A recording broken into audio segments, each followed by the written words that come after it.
Got a minute? Oh, come on in, Gene. I was just thinking about you. Have a seat.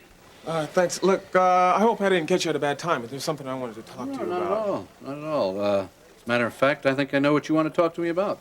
It's the Press Association's awards on Monday night, right? Oh, well...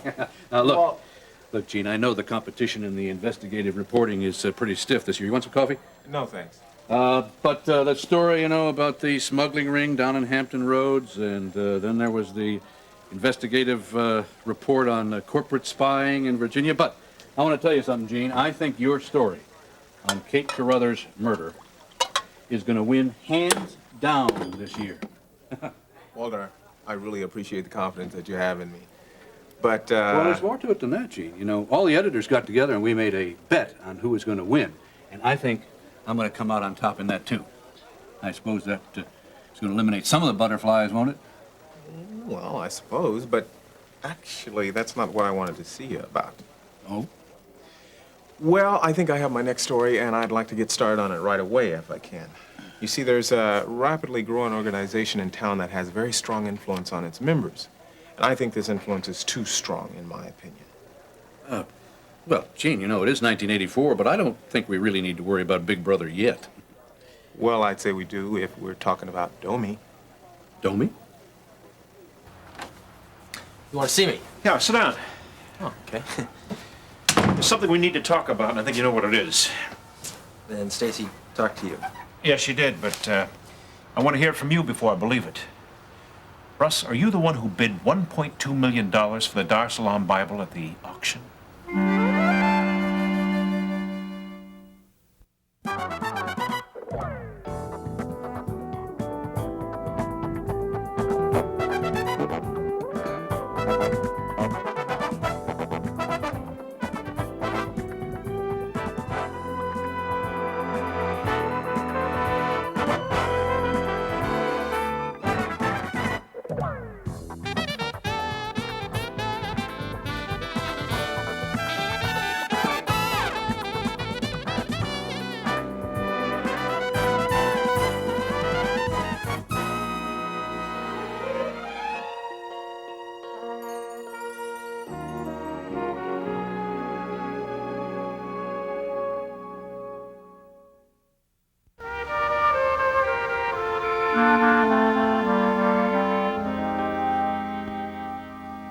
If that's what Stacy told you, then yeah, it's true. I want to hear it from you. Did you buy the Bible? Yeah. But why? Whatever possessed you to bid such an outrageous amount? I just wanted to help out the clinic.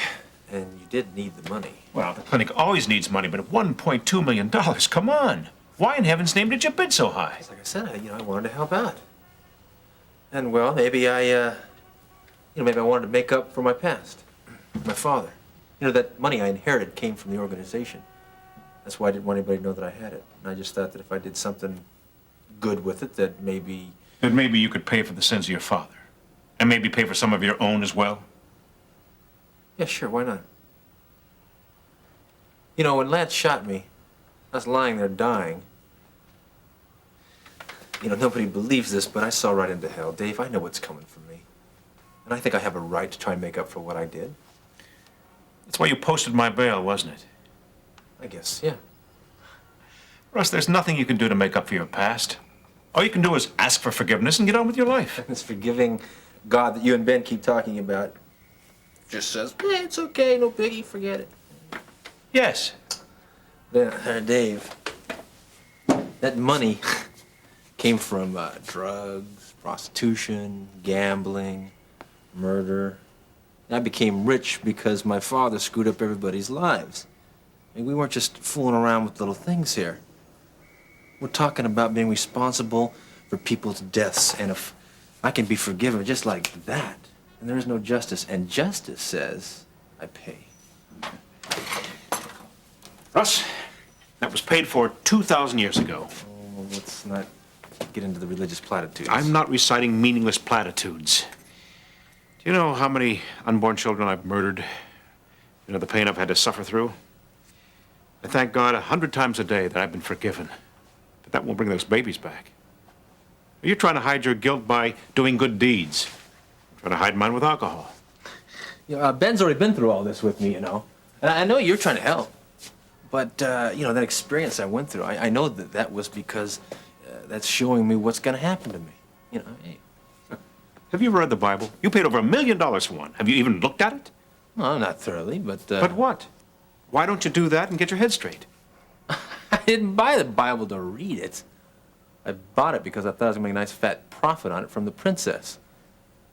Yeah, sure, I was gonna give the money to the clinic and help out, but I was also gonna come out ahead myself. Shows you how corrupt I still am.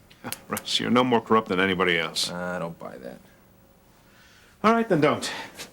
I still cannot accept your money. What do you mean you can't accept the money? I can't take money for something that you don't have. That Bible was destroyed, so you shouldn't have to pay for it. But I told you I intended to pay for it from the very beginning. Even when I found out it was gone, I was still gonna pay for it to help out the clinic. I know you wanted to give the money to the clinic, but not over $1 million worth. I just can't let you do that. And I can't let you donate over $1 million to this clinic. Domi means dominion of man's intellect. Sounds fine to me. Sounds like my credo. Well, Walter, I think there's something definitely wrong with it. Why? I mean, where'd you get the story? I mean, what's your source? Nancy Lawson? Nancy Lawson?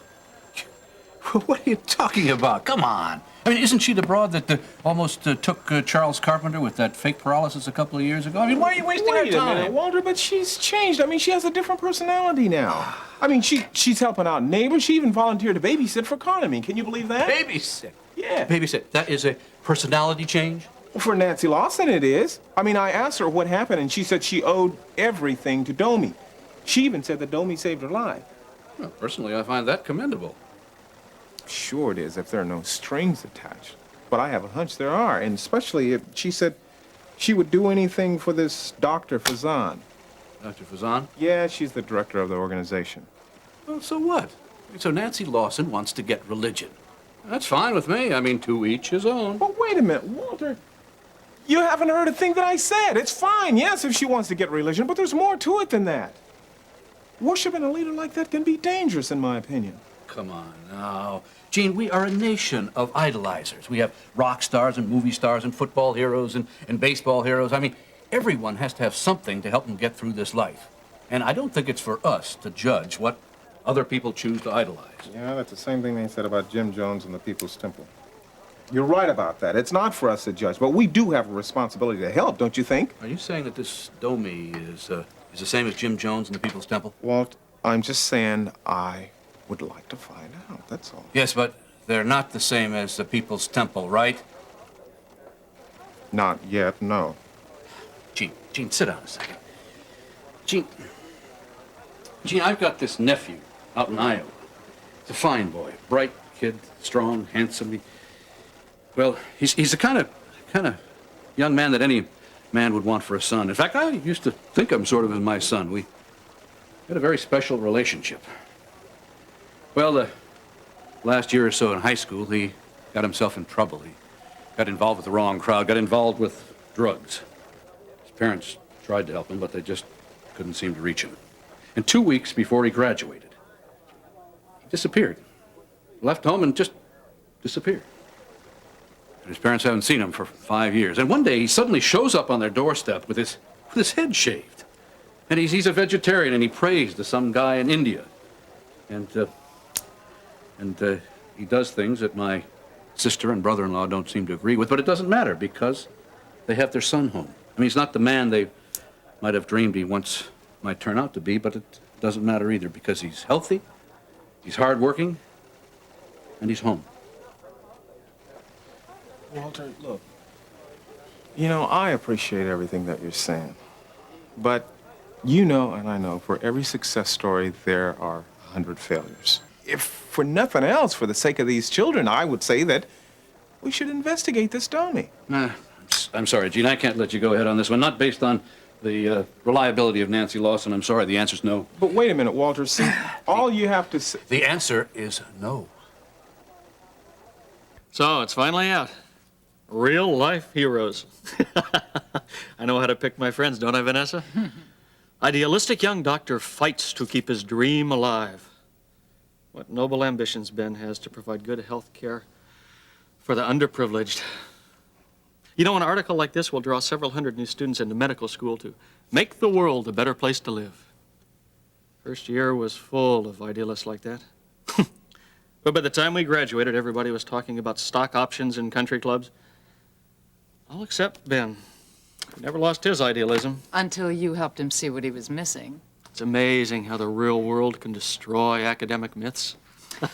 Well, there are going to be a lot of other people reading this article besides pre-med students. This kind of publicity is going to open a lot of other doors for our disgruntled doctor. We can't waste any more time. We have to make our move now. You have to give Ben an answer immediately. Whoa. Now, wait a minute. It's not that easy. Oh, yes, it is that easy. He wants the job at the Bedford, doesn't he? Yes, but I don't think Lori's totally convinced. That's who you told me to work on. And haven't you? Of course I have. I took them both to the Old Orchard Country Club for dinner. Lori and I had lunch. They are both nibbling, but he is more than she. I still think that I need a little more time. You are right, Vanessa. Ben would be worthless if she wasn't behind him. She's close enough behind him. I think you had better make your offer now. Blakely's okayed the salary and position, hasn't he? Yes, but I don't understand. Before you told me not to make an offer until Lori was ready. Can't you see? That article and all the publicity isn't just going to open him up to a lot of other job offers. It might remind Ben and Lori, their family and friends, of just how important his work really is at the clinic. We cannot risk what kind of an effect that might have on him. I still think that Lori needs to feel more positive about the Bedford. She needs something to push her over the edge. Well, I suggest you find out what that something is, and quickly.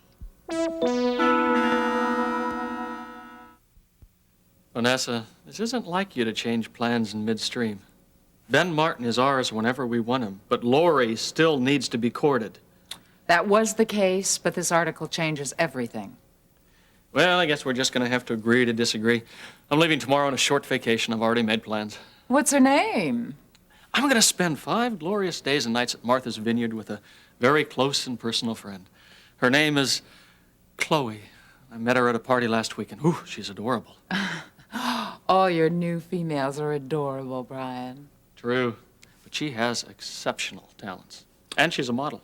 Well, you can call Chloe and tell her that due to circumstances beyond your control, you're going to have to cancel your plans. Now, you're being unreasonable, Vanessa. Unreasonable or not, you will call Ben and Lori, and you will invite them to dinner tomorrow night. Just like that. Just like that. Look, Vanessa, I have no And at intention. dinner, you will offer Ben the job. And under no circumstances are you to leave town until this matter is cleared up. Is that perfectly clear? Dave, you need the money. I didn't tell Stacy to try to talk you out of accepting it. I just let her do that to appease her. Appease her. You've been doing a lot of that lately, haven't you? What do you mean? She seems to believe there's something developing between you two. That's not my fault. I didn't do that. I know, she said you're just friends, but if you press her, well, the lady doth protest too much, if you know what I mean. I do, but I'm sorry. Well, look, we're getting off the subject. You didn't come here to talk about Stacy. Now, look, if you insist on helping the clinic, why not make a donation? Great. About 1.2 million. No. Look, the original appraisal of that Bible was $25,000. How about that amount? It's not enough. That's more than enough. Tell you what. Since I never really agreed with the appraisal of that Bible in the first place, I always thought it was a little low. I'll donate $50,000. How's that for a Now, compromise? why are you making this so difficult for both of Hey, us? Dave, just think of it as if the Bible was never destroyed. We wouldn't have this problem then. Yes, but it was. All right, if $50,000 is an amount that you could live with, fine. All right. I'll call Harold today. Thanks, Dave. I appreciate it. If you ever get in any trouble, I'll be right there with my handy-dandy trusty little checkbook. Thanks, Russ. I appreciate that.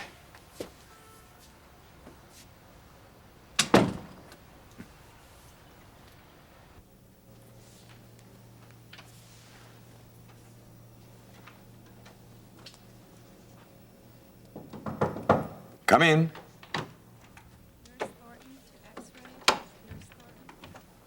You wanted to see me. Yes, yes, please. Have you seen this yet? Oh, the article about Ben. No, I haven't. Yes, it's a wonderful article. We all should be very proud of Ben. Well, you can keep the magazine. Oh, well, thank you, Lester. You know, I've always admired Ben's work at the Chesterfield Free Clinic. Such a fine, self-sacrificing young man. He is an example to us all. Is there anything else, Lester? I really have quite a bit of work to do. Yes, please. I was interested to know Ben's reaction to the article. Well, this is the first I've seen of it, so I don't really know. I'm sure both he and Laurie are proud. Oh, yes, I'm sure. You know, I've been meaning to get in touch with Ben. It's been a long time since I talked to him. Do you know what his plans are? Now that the article is out, he's bound to receive several job offers.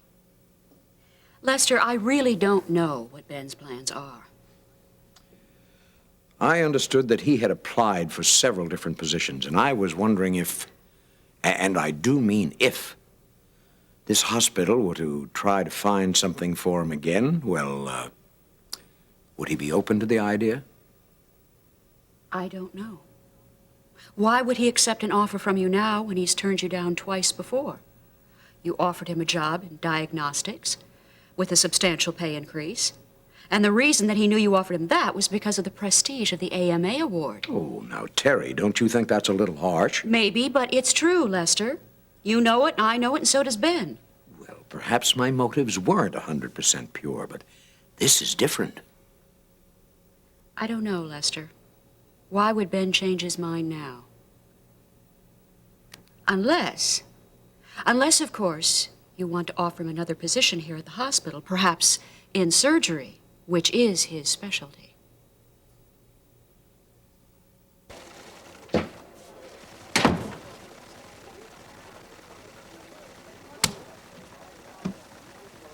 What's going on, or should I ask? I smell a good story. He thinks I need an antihistamine. What's McGovern doing? TV commercials? What now, Peter? What's going on over there? I don't know. I wish the negative vibes would clear out of here. Guy can only take so much. Come on. It's a perfect opportunity. I don't think so. Well, sure it is. We can both go, take care of business. Look, Gil, there's a Now, lot I of- know McGovern's got to send somebody to that labor luncheon. He does. So if he's got to send somebody to go and hear some boring political speech, it might as well be you. That is debatable. Look, I've got to be there too. And if somebody from the Chronicle's got to go, so why don't we just go together? I appreciate the offer, Gil, but I really have more important things to do right now than talk about this, so if you'll excuse me.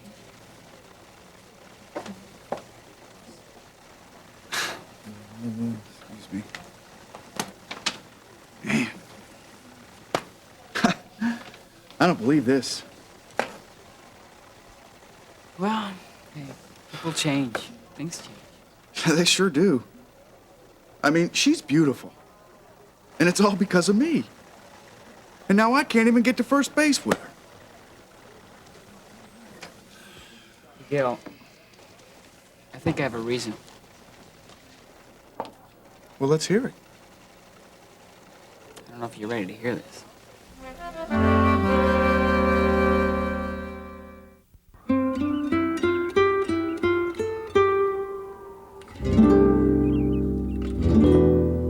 Lester, you never cease to amaze me.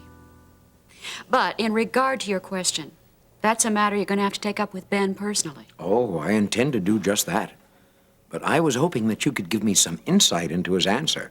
Perhaps help sway him to my side. I'm sorry. I have my own opinion of what Ben should do, and I've discussed it with Laurie. But ultimately, it's his decision. This is a very rough time for him, and I don't want to put any more pressure on him than he already has. Oh, now, I don't want to put you in a precarious position with your family. Thank you for your honesty. Well, I'm sorry I couldn't be of more help, Lester. Oh, don't give it a second thought. You've been more help than you know. Good day.